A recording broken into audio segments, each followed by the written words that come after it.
Hello students, मैं Brijbhushan and welcome to super Shiksha education that evolve you.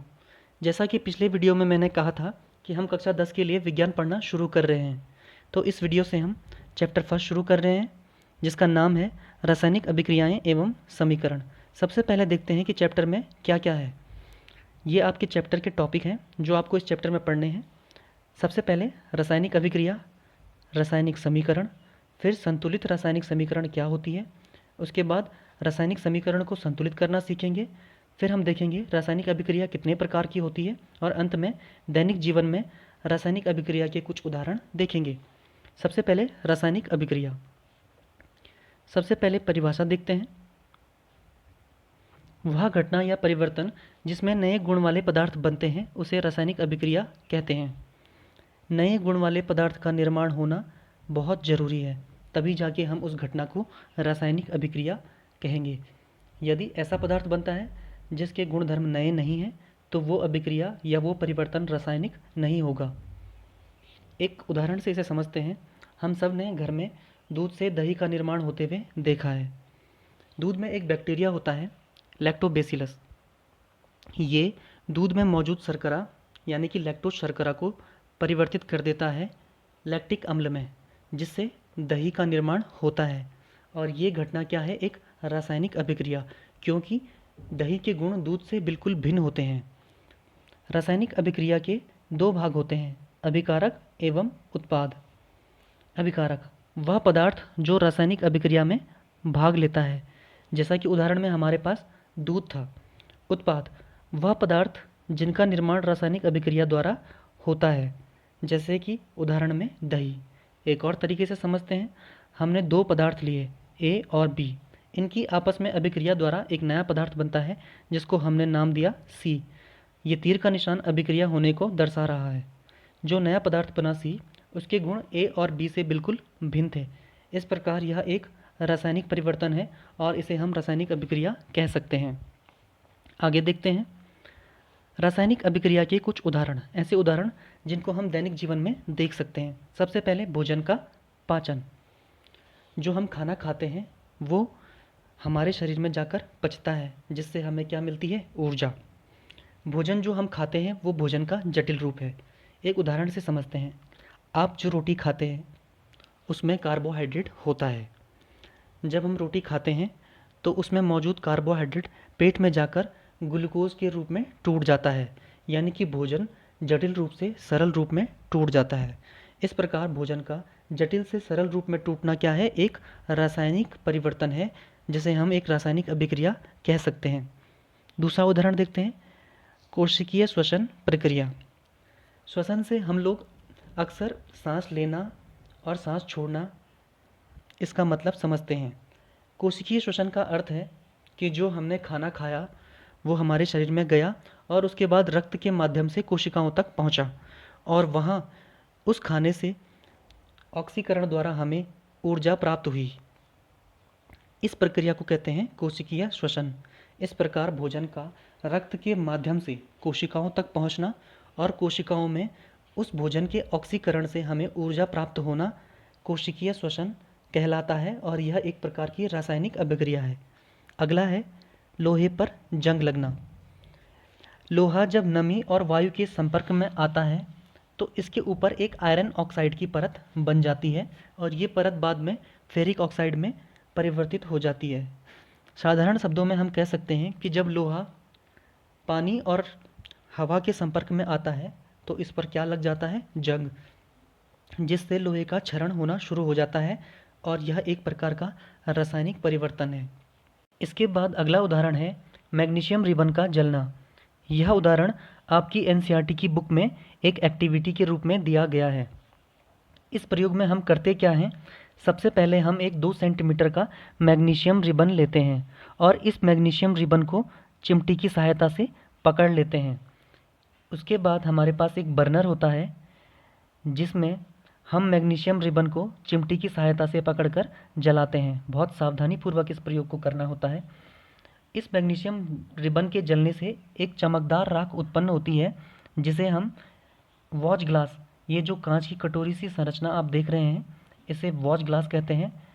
इस watch glass में हम मैग्नीशियम के जलने से बनी चमकदार राख को एकत्रित कर लेते हैं। इस प्रकार हम इस राख का जब अध्ययन करेंगे तो हम देखेंगे कि ये राख क्या है, मैग्नीशियम ऑक्साइड। तो इस अभिक्रिया में क्या हुआ, मैग्नीशियम वायु की उपस्थिति में जला। कोई भी चीज़ वायु की उपस्थिति में ही जलती है और इसके जलने से मैग्नीशियम ऑक्साइड बना, जो कि एक नए गुण धर्म वाला पदार्थ है। इस प्रयोग में हुआ क्या, मैग्नीशियम को हमने जलाया वायु की उपस्थिति में और उससे हमें राख मिली, जो क्या है, मैग्नीशियम ऑक्साइड। यानी कि मैग्नीशियम वायु की उपस्थिति में जला और उसने मैग्नीशियम ऑक्साइड बनाया। जो ये मैग्नीशियम ऑक्साइड है, इसके गुणधर्म मैग्नीशियम और वायु से बिल्कुल भिन्न है। तो ये नए गुणधर्म वाला पदार्थ है, इसलिए यह एक रासायनिक अभिक्रिया है। एक इसके बाद अगला उदाहरण है दही का जमना। दही का जमना ये प्रयोग हम डिस्कस कर चुके हैं। इसके अलावा आपकी एनसीईआरटी की बुक में एक और एक्टिविटी दी गई है।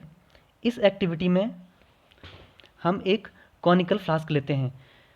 ये जो ट्रायंगुलर शेप का आप फ्लास्क देख रहे हैं, इसे कॉनिकल फ्लास्क कहते हैं। इस फ्लास्क में हम सबसे पहले डाइल्यूट सल्फ्यूरिक एसिड लेते हैं। डाइल्यूट का मतलब है जब किसी अम्ल में जल की सांद्रता ज़्यादा होती है तब उसे डाइल्यूट कहते हैं। तो डाइल्यूट सल्फ्यूरिक एसिड लेते हैं और इसमें जिंक ग्रेन्यूल्स यानी कि जिंक के, जिसको हिंदी में जस्ता कहते हैं, छोटे छोटे दाने इस डाइल्यूट सल्फ्यूरिक एसिड में डाल देते हैं। जैसे ही जिंक डाइल्यूट सल्फ्यूरिक एसिड में मिलता है तो हाइड्रोजन गैस का निर्माण होता है। इस कोनिकल फ्लास्क के ऊपर हमने एक कॉर्क लगाई होती है और उस कॉर्क में एक नली होती है कांच की। जब हाइड्रोजन गैस बनती है तो वो इस कांच की नली के द्वारा कोनिकल फ्लास्क से बाहर आती है। जब गैस कोनिकल फ्लास्क से बाहर आती है, चूँकि हम इसे आंखों से देख नहीं सकते, इसलिए हम कोनिकल फ्लास्क के मुंह के सामने मोमबत्ती को लेकर जाते हैं। जैसे ही हम कोनिकल फ्लास्क के मुंह के आगे मोमबत्ती को लेकर जाते हैं, वैसे ही भक्क से गैस के जलने की आवाज़ आती है।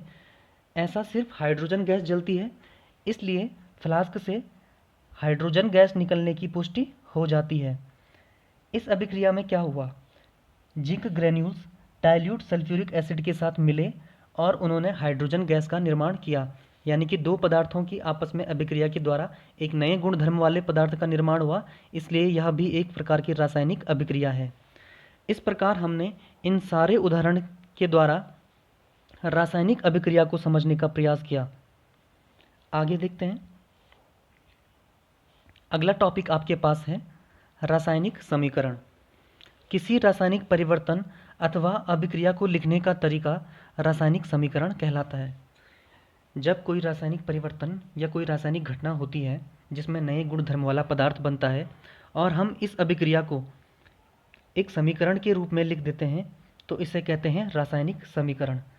रासायनिक समीकरण को हम दो तरीके से लिख सकते हैं। सबसे पहले शब्द समीकरण। जैसा कि इसके नाम से मालूम पड़ता है, यदि हम पदार्थों को शब्द में लिखें, जैसे इस समीकरण में हमने लिखा मैग्नीशियम और ऑक्सीजन आपस में मिलते हैं, यानी मैग्नीशियम वायु की उपस्थिति में जलता है। वायु मतलब ऑक्सीजन, ऑक्सीजन ज्वलनशील होती है। मैग्नीशियम वायु की उपस्थिति में जलता है और मैग्नीशियम ऑक्साइड का निर्माण करता है। इस प्रकार हमने एक तरफ अभिकारक यानी कि जिन्होंने अभिक्रिया में भाग लिया वो लिखे, और दूसरी तरफ उत्पाद जो अभिक्रिया में निर्मित हुए वो लिखे। तो अभिकारक को हम हमेशा लेफ्ट हैंड साइड में लिखते हैं और उत्पाद को हमेशा राइट हैंड साइड में लिखा जाता है। और बीच में एक और इम्पोर्टेंट बात आप लोग ध्यान रखेंगे कि जब भी हम कोई रासायनिक समीकरण लिखेंगे तो ये जो तीर का निशान है जो अभिक्रिया होने को दर्शाते हैं, इनके ऊपर और नीचे आवश्यक परिस्थितियों को लिखेंगे। कौन सी आवश्यक परिस्थितियाँ? वो परिस्थितियाँ जो अभिक्रिया होने के लिए आवश्यक हैं। उदाहरण के लिए मैग्नीशियम ऑक्सीजन की उपस्थिति में यानी कि वायु की उपस्थिति में जलता है, यानी इस अभिक्रिया के लिए क्या आवश्यक है? ऊष्मा या हीट या गर्मी। तो इसके ऊपर या नीचे हम ऊष्मा या हीट लिख सकते हैं। ऐसे ही किसी भी रासायनिक समीकरण को लिखते वक्त हमको आवश्यक परिस्थितियों को तीर के निशान के ऊपर या नीचे लिखना होता है। रासायनिक अभिक्रिया को लिखने का दूसरा तरीका है प्रतीक समीकरण। पहले हमने शब्द समीकरण को देखा, अब समझते हैं प्रतीक समीकरण। समीकरण लिखने के लिए जब तत्वों के प्रतीक का प्रयोग करते हैं तो उसे क्या कहते हैं? प्रतीक समीकरण। उसी उदाहरण को लेते हैं फिर से। मैग्नीशियम वायु यानी ऑक्सीजन की उपस्थिति में जलकर मैग्नीशियम ऑक्साइड का निर्माण करता है। अब जब हम मैग्नीशियम के लिए लिखते हैं Mg, ऑक्सीजन के लिए लिखेंगे O2 और मैग्नीशियम ऑक्साइड के लिए लिखते हैं MgO। इस प्रकार हमने मैग्नीशियम के लिए Mg, ऑक्सीजन के लिए O2 और मैग्नीशियम ऑक्साइड के लिए MgO लिखकर प्रतीकों का प्रयोग किया, तत्वों के लिए उनके प्रतीकों का प्रयोग किया। इससे क्या होता है? रासायनिक समीकरण को हम और जल्दी लिख पाते हैं और ये एक तरीके का शॉर्ट फॉर्म है रासायनिक समीकरण को लिखने का। शब्द समीकरण लिखने में टाइम लगता है और ये शॉर्ट तरीका है रासायनिक समीकरण को लिखने का। अब एक और चीज़ आप लोग यहाँ पर ध्यान देंगे कि इस समीकरण में यानी कि Mg plus O2 dash MgO, इस समीकरण में क्या लेफ्ट हैंड साइड और राइट हैंड साइड में समान तत्वों की परमाणु संख्या समान है या नहीं? आइए चेक कर लेते हैं। इधर Mg और O2 है लेफ्ट हैंड साइड में और इधर MgO यानी मैग्नीशियम ऑक्साइड है राइट हैंड साइड में। अब हम इनके परमाणुओं की संख्या गिनते हैं। सबसे पहले देखते हैं लेफ्ट हैंड साइड में। लेफ्ट हैंड साइड में Mg है 1 और राइट हैंड साइड में Mg है 1, यानी कि Mg की संख्या लेफ्ट हैंड साइड और राइट हैंड साइड दोनों तरफ क्या है? बराबर है। अब हम ऑक्सीजन के परमाणुओं की संख्या देखते हैं। लेफ्ट हैंड साइड में ऑक्सीजन के 2 परमाणु हैं, जबकि राइट हैंड साइड में ऑक्सीजन के 1 ही परमाणु है।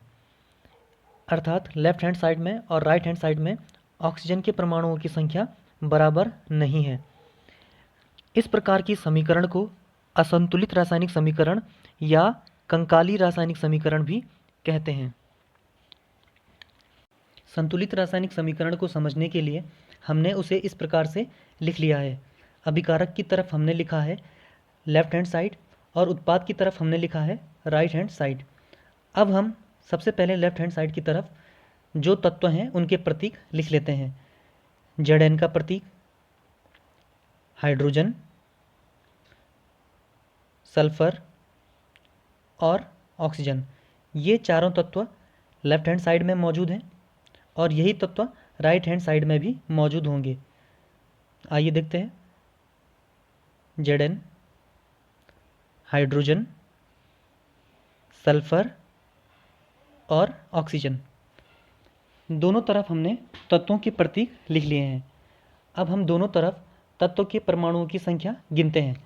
सबसे पहले लेफ्ट हैंड साइड में। लेफ्ट हैंड साइड में Zn के कितने परमाणु हैं? सिर्फ 1। Zn के कितने हैं? 1। हाइड्रोजन के 2, H2 है तो हाइड्रोजन के 2। सल्फर के 1, ऑक्सीजन के 4। लेफ्ट हैंड साइड में हमने सारे तत्वों के परमाणु गिन लिए। इसी प्रकार हम राइट हैंड साइड में भी सारे तत्वों के परमाणु गिन लेते हैं। Zn कितने हैं? 1, हाइड्रोजन 2, सल्फर 1, ऑक्सीजन 4। अब इन दोनों साइड्स का आपस में कंपैरिजन करते हैं। Zn लेफ्ट हैंड साइड में कितना है? 1 और राइट में 1। इसी प्रकार से हाइड्रोजन 2 और इधर भी 2। सल्फर दोनों तरफ बराबर है 1 1 और ऑक्सीजन भी दोनों तरफ बराबर है 4 4। इस तरह हमने देखा कि लेफ्ट हैंड साइड में और राइट हैंड साइड में प्रत्येक तत्व के परमाणुओं की संख्या बराबर है और इस प्रकार की समीकरण को क्या कहते हैं? संतुलित रासायनिक समीकरण। तो अब आप समझ गए कि संतुलित रासायनिक समीकरण क्या होती है। ऐसी समीकरण जिसमें अभिकारक की तरफ जितने भी तत्व हैं और उत्पाद की तरफ जो भी तत्व हैं उनके परमाणुओं की संख्या आपस में बराबर होनी चाहिए, तभी हम किसी समीकरण को संतुलित रासायनिक समीकरण कहते हैं। अब हम सीखेंगे रासायनिक समीकरण को संतुलित करना। ये बहुत इंपॉर्टेंट टॉपिक है, इसलिए आप लोग ध्यान से मेरी बात सुनेंगे और अगर आप इसे एक बार समझ लेंगे तो आप किसी भी समीकरण को आसानी से संतुलित कर पाएंगे। इसके कुछ स्टेप हैं। पहले स्टेप में हम उस समीकरण को लिख लेंगे जिसे हमें संतुलित करना है और समीकरण में प्रत्येक अणु के चारों तरफ एक बॉक्स बना लेंगे। ये बॉक्स हम इसलिए बनाते हैं कि जब हम समीकरण को संतुलित करेंगे तो किसी भी अणु की संरचना में कोई परिवर्तन नहीं होगा। इसके बाद हम समीकरण के लिए दो कॉलम बना लेंगे, लेफ्ट हैंड साइड और राइट हैंड साइड। पहले हम लेफ्ट हैंड साइड की तरफ सारे तत्व जो अभिक्रिया में भाग ले रहे हैं उनके प्रतीक लिख लेंगे। ये है Fe, दूसरा है H2O में दो तत्व हैं, हाइड्रोजन, और दूसरा है ऑक्सीजन। इसी तरीके से हम राइट हैंड साइड में भी सारे तत्व लिख लेंगे। फेरक ऑक्साइड में दो तत्व हैं, फेरस यानी आयरन और ऑक्साइड यानी ऑक्सीजन, दो तत्वों के प्रतीक हो गए, और एक लास्ट में हाइड्रोजन। तो पहले हम लेफ्ट हैंड साइड और राइट हैंड साइड में सभी तत्वों के प्रतीक लिख लेंगे। इसके बाद हम लेफ्ट हैंड साइड के लिए और राइट हैंड साइड के लिए प्रत्येक तत्व के परमाणु को गिनेंगे। तो पहले हम फेरस यानी कि Fe को देखते हैं। Fe कितने हैं लेफ्ट हैंड साइड में, यहाँ से तीर के निशान से इधर और उधर देखेंगे तो Fe है 1 लेफ्ट हैंड साइड में। उसके बाद देखते हैं हाइड्रोजन कितने हैं। पहले हमने Fe को देखा 1, हाइड्रोजन कितने हैं 2, तो लेफ्ट हैंड साइड में हाइड्रोजन हो गए 2। ऑक्सीजन कितने हैं 1, तो लेफ्ट हैंड साइड में ऑक्सीजन 1। ऐसे ही हम राइट हैंड साइड में भी गिन लेते हैं सबके परमाणु।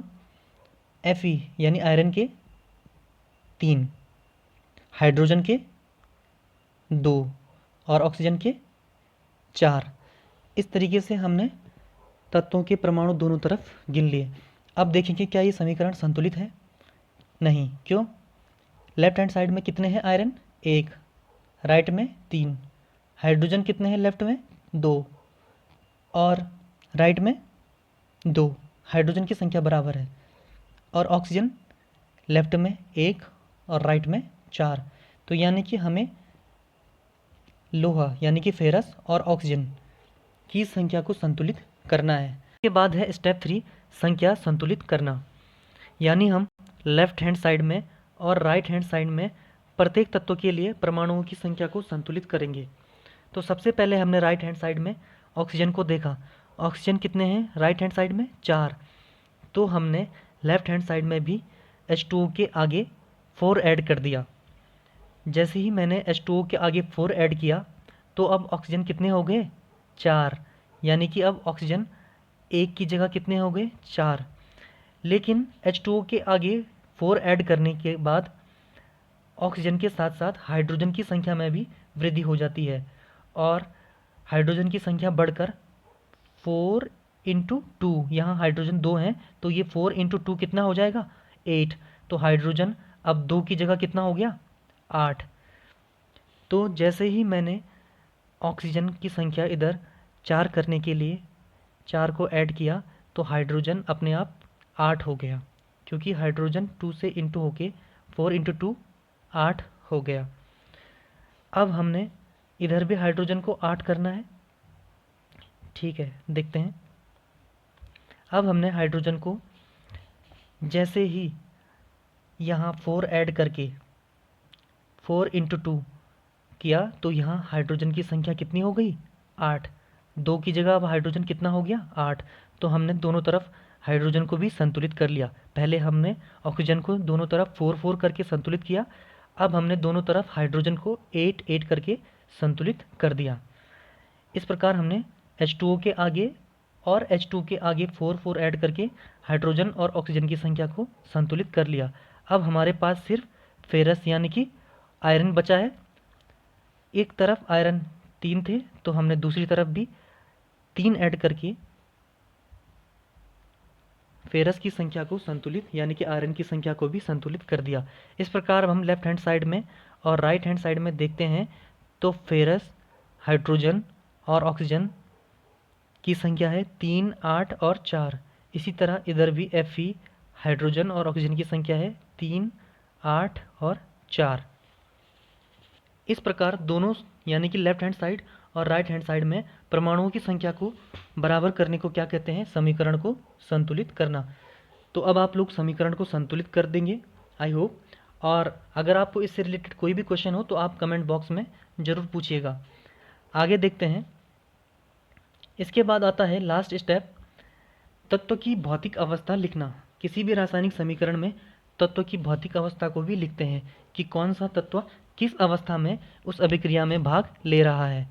ठोस अवस्था के लिए हम लिखते हैं स्मॉल एस कोष्टक में, द्रव अवस्था के लिए हम लिखते हैं स्मॉल एल ब्रैकेट में, और गैसीय अवस्था के लिए लिखते हैं हम स्मॉल जी ब्रैकेट में। जलीय विलयन अवस्था के लिए स्मॉल ए क्यू लिखते हैं ब्रैकेट में। ये एक संतुलित रासायनिक समीकरण है जिसमें हमने तत्वों की भौतिक अवस्थाओं को भी लिखा है। 3Fe यानी आयरन के लिए हमने लिखा है सॉलिड। आयरन किस फॉर्म में होता है? सॉलिड फॉर्म में, इसलिए ब्रैकेट में क्या लिखा है? Small s plus 4H2O small g bracket में। H2O किस अवस्था में होता है? पानी, लिक्विड अवस्था में, लेकिन यहाँ पर क्या लिखा है? जी। इसका मतलब है कि इस समय पानी भाप यानी कि गैस के रूप में है। इसके बाद FeO4 यानी फेरस ऑक्साइड, ये किस फॉर्म में है? सॉलिड फॉर्म में, स्मॉल एस ब्रैकेट में। इसके बाद हमने लिखा है 4H2O। H2 किस फॉर्म में होती है? गैस फॉर्म में होती है, तो स्मॉल जी। और ये एक प्रकार से संतुलित रासायनिक समीकरण है जिसको हमने उसकी भौतिक अवस्था के साथ लिखा है। पहले भी बताया था आपको कि अभिक्रिया की आवश्यक परिस्थितियों जैसे ताप, दाब व उत्प्रेरक को तीर के ऊपर या नीचे लिखना होता है। तो आवश्यक परिस्थितियों को कैसे लिखते हैं ये भी देख लेते हैं। ये एक फोटोसिंथेसिस यानी कि प्रकाश संश्लेषण का रासायनिक समीकरण है। प्रकाश संश्लेषण के बारे में आप सब लोगों ने पढ़ा है। पौधे सूर्य की प्रकाश की उपस्थिति में कार्बन डाइऑक्साइड तथा H2O यानी पानी की मदद से क्लोरोफिल की सहायता से ग्लूकोज यानी कि भोजन का निर्माण करते हैं और इस प्रक्रिया में ऑक्सीजन गैस मुक्त होती है, और ये रासायनिक समीकरण है प्रकाश संश्लेषण की प्रक्रिया की। तो 6CO2 प्लस 6H2O और तीर का निशान, और तीर के निशान के ऊपर क्या लिखा हुआ है? क्लोरोफिल, यानी कि कहाँ हो रही है ये प्रक्रिया? क्लोरोफिल के अंदर। क्लोरोफिल कहाँ होता है? पौधे की पत्तियों में। और नीचे क्या लिखा हुआ है? सनलाइट एनर्जी यानी कि सूर्य का प्रकाश की ऊर्जा। तो सूर्य के प्रकाश की ऊर्जा इसके लिए क्या होती है? आवश्यक होती है। तो ये दोनों क्या हो गई? आवश्यक परिस्थितियाँ। और इसके बाद किस चीज़ का निर्माण होता है? ग्लूकोज C6H12O6 किसका फार्मूला है? ग्लूकोज का। और अंत में क्या मुक्त होती है? ऑक्सीजन। इसीलिए पौधे हमारे लिए बहुत इंपॉर्टेंट है, क्योंकि वो सूर्य के प्रकाश की उपस्थिति में प्रकाश संश्लेषण द्वारा ऑक्सीजन गैस का उत्सर्जन करते हैं जो हमारे लिए जीवनदायी गैस है। तो अब आप लोगों को ये समझ में आया होगा कि किस प्रकार से रासायनिक समीकरण को संतुलित करते हैं, यानी कि दोनों तरफ परमाणुओं की संख्या को संतुलित करते हैं और आवश्यक परिस्थितियों को तीर के निशान के ऊपर या नीचे लिखते हैं। तो आज के वीडियो में इतना ही। आज के वीडियो में हमने रासायनिक अभिक्रिया के बारे में पढ़ा, रासायनिक समीकरण के बारे में पढ़ा, समीकरण को संतुलित करना सीखा और उसमें भौतिक अवस्थाओं को कैसे लिखते हैं ये सीखा। अगले वीडियो में हम रासायनिक अभिक्रियाओं के प्रकार पढ़ेंगे और दैनिक जीवन में रासायनिक अभिक्रियाओं के उदाहरण को समझेंगे। उसके बाद ये आपका चैप्टर कंप्लीट हो जाएगा। अगर इस वीडियो में आपको कुछ चीज़ समझ में ना आई हो और कोई सवाल हो तो उसे कमेंट बॉक्स में लिखिएगा, मैं उसका जवाब अगले वीडियो में ज़रूर दूंगा। तब तक के लिए पढ़ते रहें और लेते रहें सुपर शिक्षा। Thank you.